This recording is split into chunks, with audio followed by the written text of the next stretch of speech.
The stars stretched endlessly across the black sky, a canvas of tiny lights that seemed calm. But the galaxy was anything but calm. In a tall hall filled with screens and glowing consoles, Commander Ethan Wells stood with his arms crossed. His dark hair was messy, and his face carried lines from too many sleepless nights. Next to him, scientist Clara Young adjusted the settings on a device that projected the distress signals from the outer colonies. "Commander," Clara said quietly, "the numbers are worse than we feared. Entire colonies could be wiped out in days if no one acts." Her voice shook slightly, but she tried to stay steady. She had seen many things in her life, but the thought of thousands of innocent lives disappearing left her breathless. Ethan turned to the large council chamber behind them. It was filled with representatives from dozens of alien species, each one more strange and unsettling than the last. Some were tall and thin with smooth, shining skin. Others had multiple eyes or clawed hands. The room buzzed with murmurs in a dozen languages, none of which Ethan or Clara could understand without translation. They only caught the meaning, the tone of fear and hesitation that floated in the air. Ethan clenched his jaw. "Why isn't anyone moving? Why are we waiting?" he asked, more to himself than to anyone else. He knew the answer. Galactic politics had a way of freezing even the strongest leaders. Wars, treaties, trade deals, everything slowed down when fear was involved. Clara looked at him, frowning. "Because no one wants to risk their ships or soldiers. The colonies are far, and these raiders, they are brutal. No one believes they can win." She shook her head. "We're on our own if the council doesn't act." A sharp voice interrupted them. A representative of the Karathi species, a reptilian race with scaled faces and long tails, hissed across the hall. "Your colonies are your problem, human. Why drag the rest of the galaxy into your affairs?" Ethan felt anger rise in his chest. He had faced prejudice before, but the Karathi's tone was venomous. "Because people are dying," he said calmly, but firmly. "If we all stay silent while the innocent suffer, then what kind of galaxy do we have?" The alien representative growled and turned away. Ethan's hands tightened into fists. Clara put a gentle hand on his arm. "We can't fight everyone here," she said softly. "We have to find another way." Ethan sighed and walked toward the main console. The holographic display showed the colonies under attack. The raiders moved like shadows, quick and deadly. Entire cities were already burning, and the colonies' fleets were being torn apart. The small defense forces could not match the raiders' strength. "They're too fast," Clara said, pointing at the display. "Every time a colony sends for help, the raiders destroy the fleet before anyone arrives." Ethan's mind raced. There had to be a solution, something the council had not thought of. Then, a name came to his mind. The humans from the Deathworlds. Those were planets where survival was impossible for ordinary beings. Harsh storms, poisonous air, giant predators. Extreme temperatures, humans thrived there. They had trained in conditions that would kill any alien instantly. "Clara," Ethan said slowly, his eyes focused on the stars beyond the council hall. "Maybe we don't need the galaxy to help. Maybe we need the humans." Clara blinked. "The Deathworlders? Are you serious? You know what they're capable of. We don't even know if they would care about other species." "I know," Ethan said. "But they survive where no one else can. They fight where others die. If anyone can save the colonies, it's them." Clara's fingers hovered over the controls. She was torn. The humans of the Deathworlds were unpredictable. They were brave, yes, but also stubborn. They did not follow orders lightly, and they did not care about politics or favors. But Ethan had a point. There was no one else. "Then we send a message," she said finally, pressing a few keys. The console hummed, and a small beacon of light shot into the void. It carried a message directly to the human planets. Help is needed. The galaxy cannot protect them, and only the Deathworlders can save the colonies. Ethan leaned against the console. Now we wait, he said, and hope they answer. Far away, on Ironfall, one of the most famous human death worlds, Lieutenant Alex Carter stared at the screen in front of him. He was tall, with broad shoulders and a face that had seen too many storms and battles. Beside him, Engineer Lily Morgan was checking systems on their ships. The room was small, filled with the smell of oil and hot metal, but it was alive with activity. The message from the Galactic Council appeared on the screen. Alex read it quickly, his sharp eyes taking in every detail. When he finished, he turned to Lily, his voice calm but firm. Looks like someone needs saving. Lily raised an eyebrow. Someone always needs saving, Alex. Why should it matter to us? Because they can't do it themselves, Alex said simply. And we know how to survive where others can't. This is what we do. Lily frowned. You're talking about leaving Ironfall. The storms are bad enough here. The other side of the galaxy is worse. Alex smiled faintly. Worse is relative. We've lived through worse. And if anyone else is going to save those colonies, it's going to be us. So, we go. Word spread quickly among the human settlements. On planets like Ironfall, Hammercliff, and Redstone, humans prepared quietly but efficiently. Soldiers, engineers, and survival experts loaded their rugged ships. Every human who boarded knew the danger. Every human who stepped outside the atmosphere knew the odds. And yet, there was no hesitation.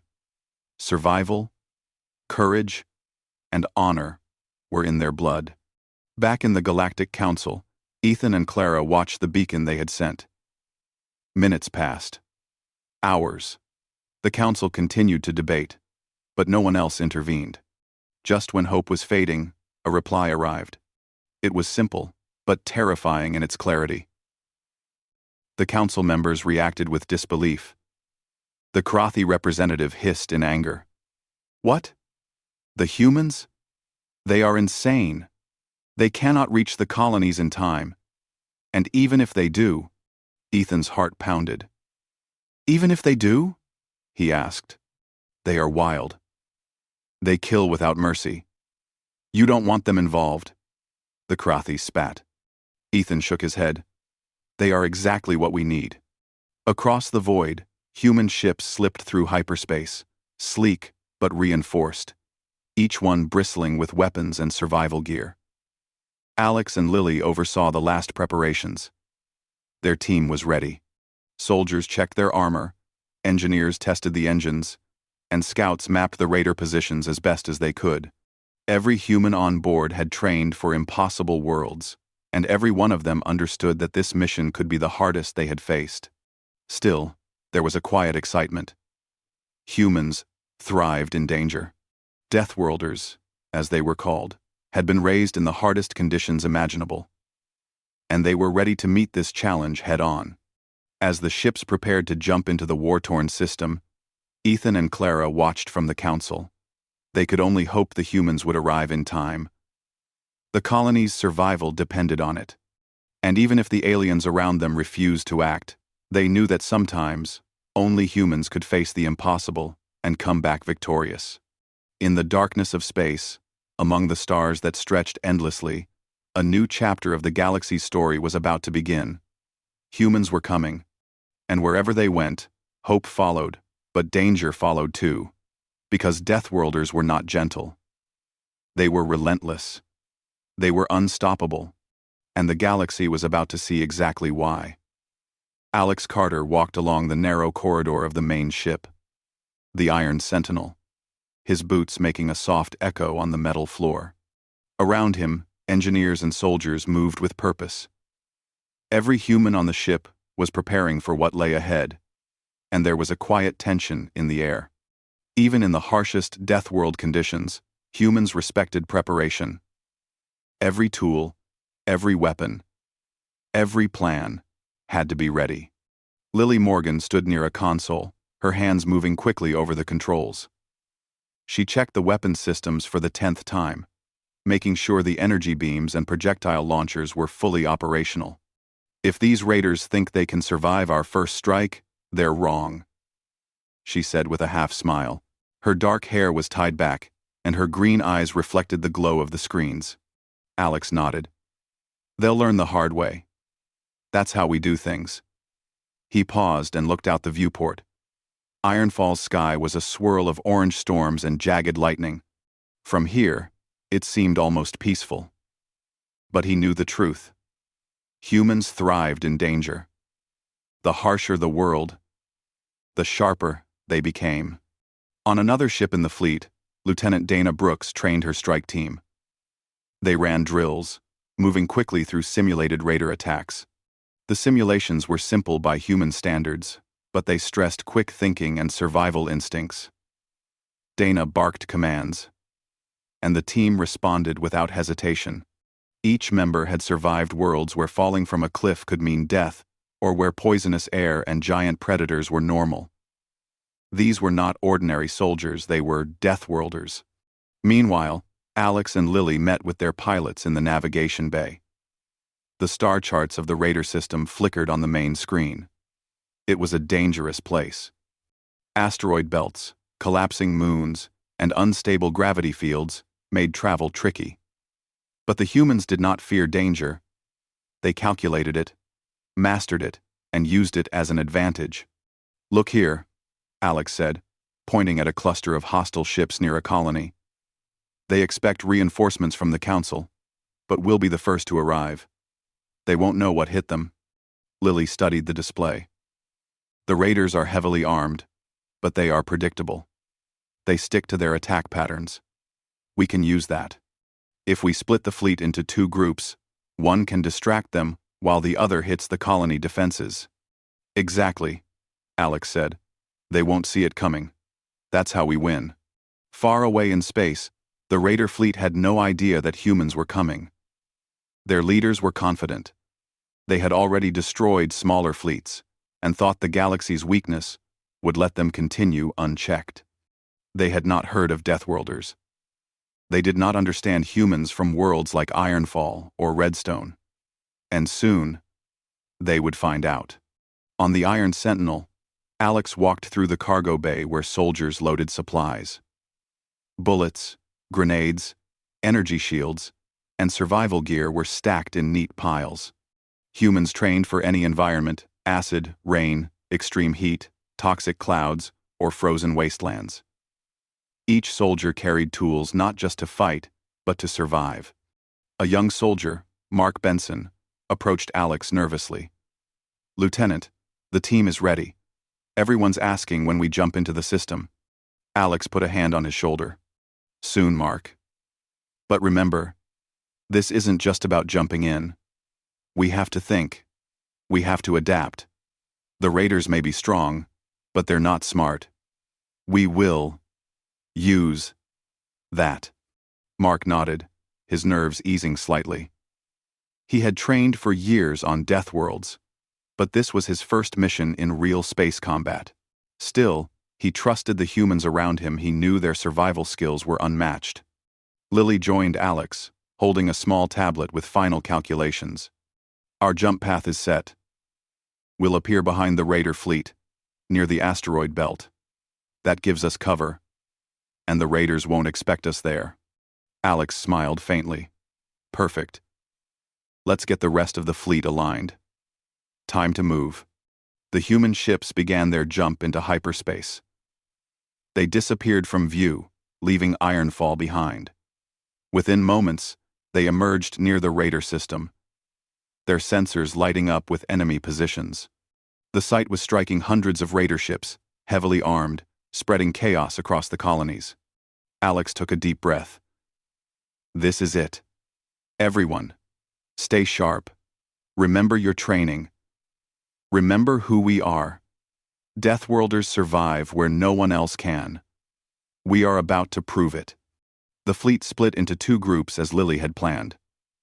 One group moved close to the colonies to shield them and draw fire, while the other, led by Alex, approached the Raider command ships through the asteroid belt. The human ships moved fast and low, using the natural cover to stay hidden. Dana Brooks' team led a small strike squad to disable the Raiders' outer defenses. Their approach was silent. In the darkness, they were shadows, slipping past sensors and avoiding patrols.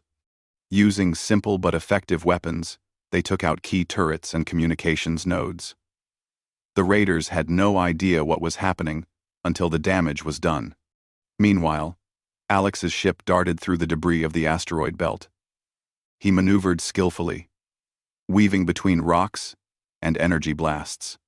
The Raiders fired at random, trying to guess his path.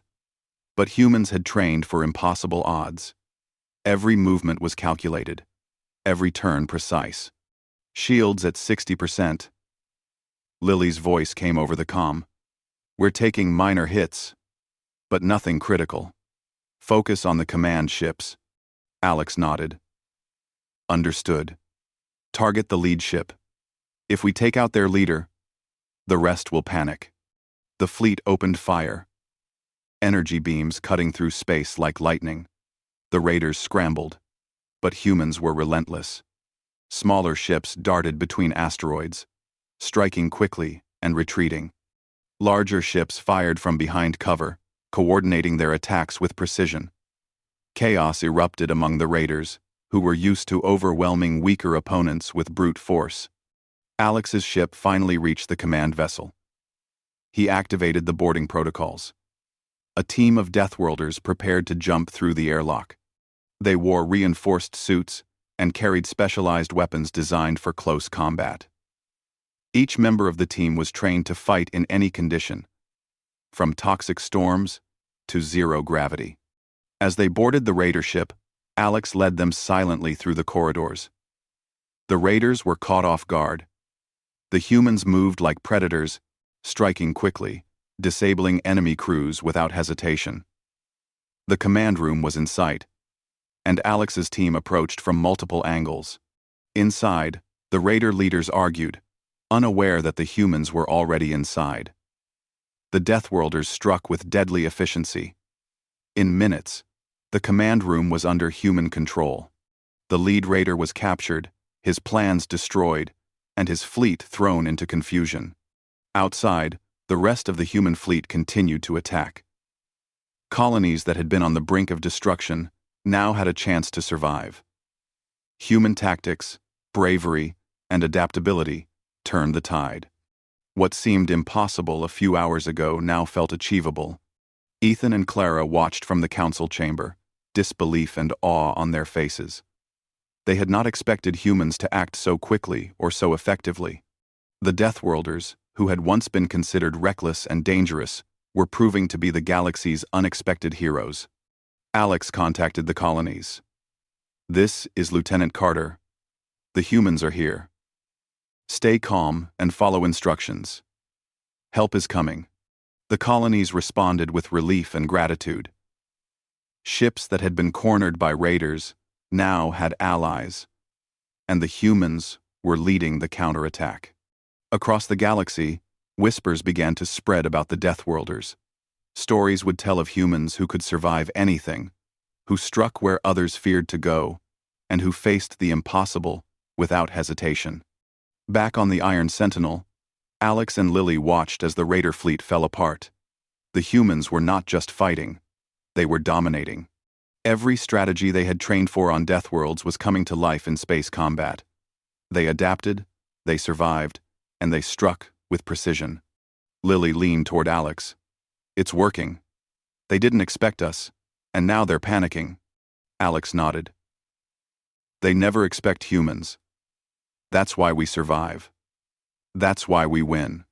As the battle raged, the galaxy began to see a new truth. The humans from Deathworlds were not ordinary soldiers. They were a force of nature, built by worlds that would have destroyed anyone else. They were fearless, relentless, and unstoppable. And as the human fleet pressed forward, the colonies that had once pleaded in desperation realized that salvation had arrived not from the galaxy's council, not from diplomacy, but from the Deathworlders. The stars shone above, silent witnesses to the unfolding chaos. Humans moved through it, like predators among prey. And the raiders would soon learn that the galaxy's most dangerous creatures were not the ones with the largest ships or the strongest weapons. They were the humans who had survived Deathworlds. The first wave of raiders fell. More ships were coming, but the humans were ready. Each obstacle, each threat, was met with the calm efficiency of those who had lived where survival was never guaranteed. Alex glanced at Lily. We do this, we finish it fast, and we save the colonies. No mistakes. She smiled faintly. No mistakes. The Deathworlders were here. And the galaxy would never forget their arrival. The raider fleet was in chaos. Ships spun through space, shields failing, engines damaged, and crews running in panic. Humans had arrived, and the raiders had no idea how to respond. They were used to easy victories, to overwhelming, weaker fleets, but nothing had prepared them for this. Lieutenant Alex Carter guided the Iron Sentinel through the battlefield with calm precision. Energy beams flashed past, lighting the void like lightning in a storm.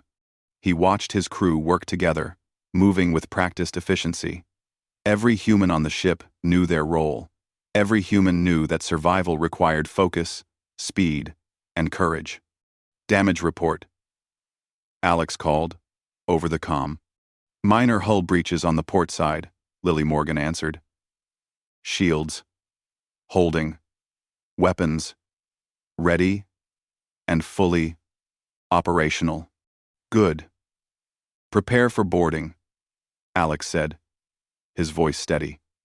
We are going after the remaining command ships. Hit them hard, and the rest will crumble.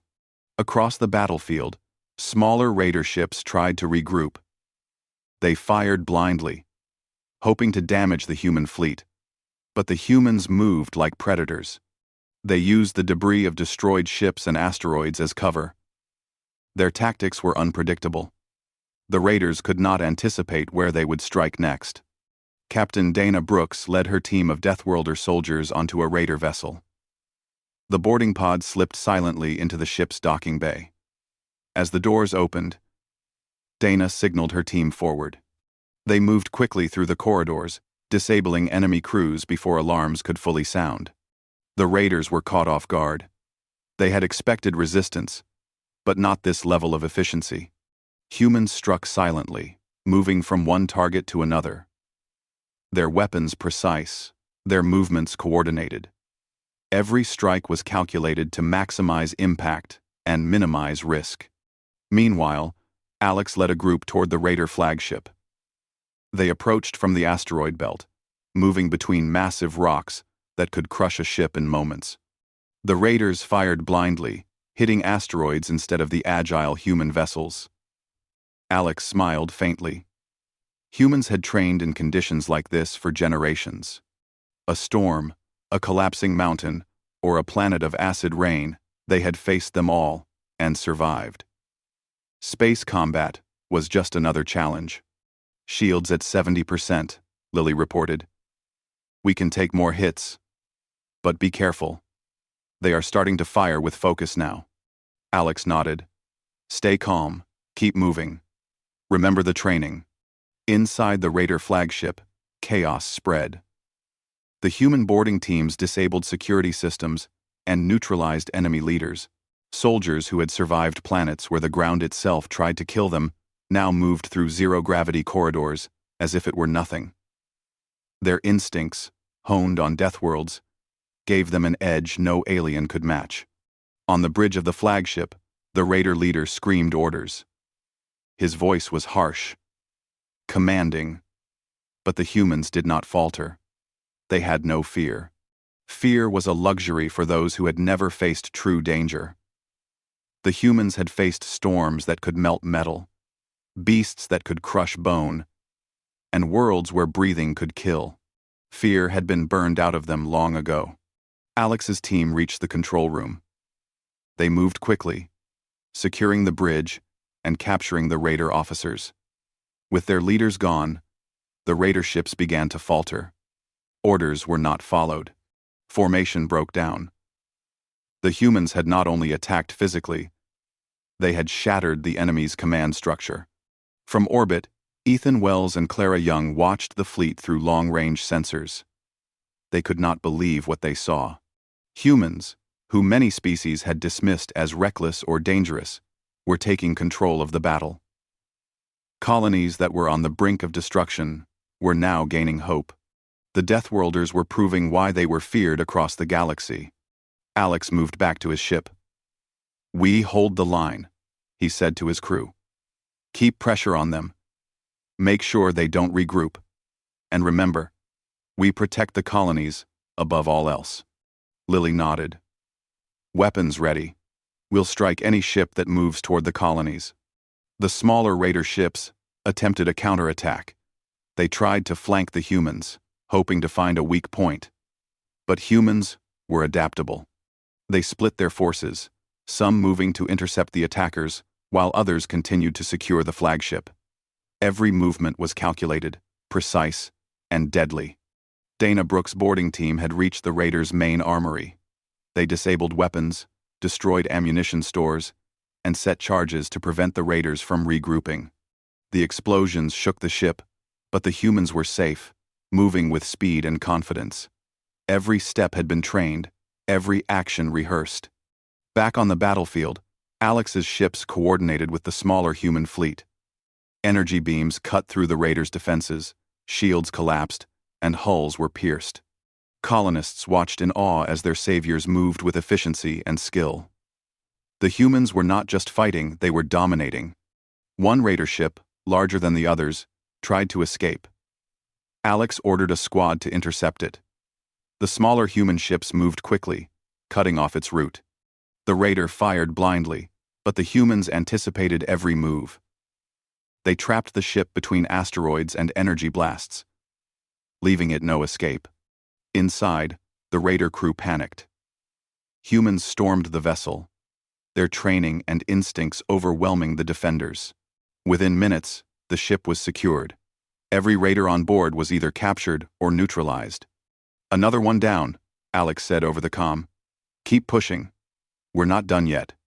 As the battle continued, the colonies began to fight back. Inspired by the humans, their crews gained courage. They repaired damaged weapons, manned defensive positions, and coordinated attacks with the human fleet. What had once been a hopeless situation was turning in their favor. Humans had not only arrived, they had given the colonies hope and strength. Lily monitored the sensors. "There are still raiders heading toward the outer colonies. We need to cut them off." Alex nodded. "Form up. We'll intercept them before they reach the settlements." The human fleet moved swiftly, striking the raiders with precision. They used the terrain of the system, the asteroid belts, gravitational anomalies, and debris fields to their advantage.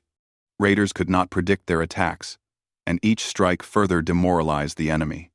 In the center of the battlefield, Alex spotted the raider warlord trying to escape. He gave orders to cut off the route. Smaller, faster human ships moved ahead, blocking the path, while heavier ships prepared to disable engines with targeted fire. The raider warlord panicked, firing wildly. The human fleet avoided damage and closed in. Dana Brooks' team prepared to board again, this time targeting the warlord's flagship. Every step was coordinated, every action precise. The raiders had no chance to regroup. Alex watched as the first boarding pods approached the flagship. Humans would strike from multiple directions at once. The raiders were strong, but humans were smarter, faster, and more adaptable. They used every weakness, every opening, to their advantage. Inside the raider flagship, humans moved quickly. They neutralized weapons systems, captured enemy officers, and secured the bridge. The warlord's panic grew as his crew fell into confusion. The humans had turned his strength against him, using strategy, speed, and skill. From orbit, Ethan and Clara could see the outcome becoming clear. The raider fleet was collapsing. Humans had proven why Deathworlders were feared. They were not just survivors, they were warriors, tacticians, and saviors. Alex contacted the colonies again. "This is Lieutenant Carter. The humans are in control. Stay calm and follow instructions. We've got this." The colonies responded with relief. Ships that had been trapped now moved freely. Ground defenses were strengthened. Civilians were evacuated safely. Humans had not only stopped the raiders, they had turned the tide of the battle entirely. As the sun rose over the colonies, the battle was still ongoing, but hope was no longer a distant dream. Humans moved like shadows across the battlefield, striking with precision, surviving where others would die, and giving strength to those who had none. Alex and Lily looked at each other. "We're making a difference," Lily said, a small smile on her face. Alex nodded. "This is what we do. We survive, we fight, and we save lives, no matter the odds." The raiders were learning a hard lesson. Humans from Deathworlds were not to be underestimated. Their skills, their courage, and their adaptability made them unstoppable. Every strike, every maneuver, every decision was a reminder that humans could thrive where no one else could. As the battle continued into the night, the galaxy watched in awe. Humans were not just fighting, they were showing the universe what it meant to survive, to adapt, and to win. The Deathworlders had arrived, and nothing would ever be the same.